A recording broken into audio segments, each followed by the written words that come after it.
Hi అండి, అందరికీ నమస్కారం. కార్తీక మాసం చాలా విశిష్టమైనది కదండి. ఈ మాసంలో దీపదానం అనేది చాలా ప్రాముఖ్యత కలిగినది. ఈ దీపదానం ఎలా చేయాలి, ఎప్పుడు చేయాలి అనేది చాలామందికి చాలా సందేహాలు ఉన్నాయి. నాకు తెలిసినంత వరకు సందేహాలు నివృత్తి చేద్దామని ఈ చిన్న వీడియోనైతే యాడ్ చేస్తున్నాను. దీపదానం కార్తీక మాసంలో ఏ రోజైనా చేసుకోవచ్చు. విశిష్టంగా అయితే కార్తీక సోమవారాలు, ఏకాదశి, అలానే పౌర్ణమి రోజుల్లోని ఎక్కువగా దీపదానం అనేది చేస్తారు. మన వీలుని బట్టి మనం ఏ రోజైనా దీపదానం చేయొచ్చు. దీపదానం దీంతో చేయాలి, దాంతో చేయాలని ఏముండదు. బంగారం, వెండి, రాగి, ఇత్తడి, మట్టి, ఉసిరి దేంట్లో అయినా దీపము మనం దానం చేయొచ్చు.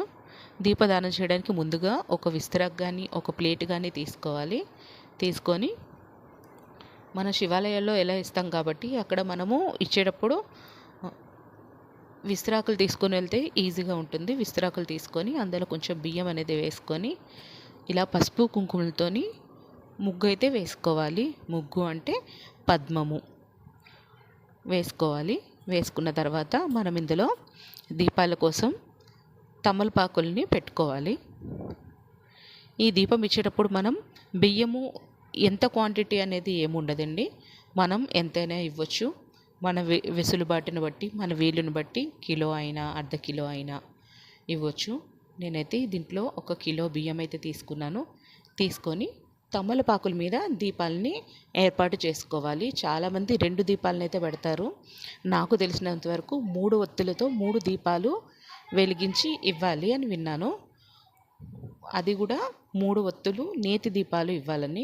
ఇక్కడ నేను 3 దీపాల కోసం 3 తమలపాకులు ఏర్పాటు చేసుకున్నాను. అలానే ఆకు, వక్క, తాంబూలం, పండ్లు అయ్యగారికి దక్షిణ ఇవ్వడానికి ఏర్పాటు చేసుకున్నాను. ఎప్పుడు మనం దానం ఇచ్చినా ఒక పండుతో దానం ఇవ్వకూడదు. అందుకని 2 అరటిపళ్ళు, 2 వక్కలు, 2 ఆకులు పెట్టాను దక్షిణం కోసం. అలానే ఉసిరి దీపాలని 2 ఉసిరి దీపాలను పెడుతున్నాను. దాని మీద ఉసిరికాయ మీద నేతి దీపాలను అనేది పెట్టుకున్నాను నేను. అలానే కొన్ని పువ్వులను కూడా వీటిలో పెడుతున్నాను. దీంట్లో మనము మన వీలుని బట్టి చెప్పాను కదండి, ఉసిరి దీపాలైనా, మట్టి దీపాలైనా, బంగారం, ఇత్తడి, వెండి దీపాలైనా పెట్టుకోవచ్చు. మన తాహతు తగ్గట్టు మనం చేసుకోవాలి. ఇక్కడైతే నేను చిన్న వెండి దీపం అనేది అయితే కొనుక్కున్నాను. ఆ వెండి దీపంలోని ఒక దీపాన్ని పెట్టి మిగతా 2 దీపాలు ఉసిరి దీపాల మీద వెలిగిస్తున్నాను, నేతి దీపాలని. ఇలాగా దీపాలను వెలిగించుకొని మనము ఏదైనా శివాలయంలో అయ్యగారికి దానం చేయాలి. తప్పకుండా దక్షిణ అనేది పెట్టి దానం చేయాలి. ఈ దీపదానాన్ని అందరూ చేసుకోవచ్చు.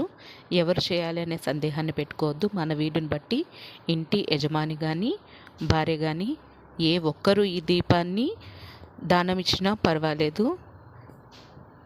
వీలు కనుక ఉంటే దంపతులిద్దరూ కలిపి ఈ దీపదానాన్ని ఇవ్వడానికి ప్రయత్నించండి.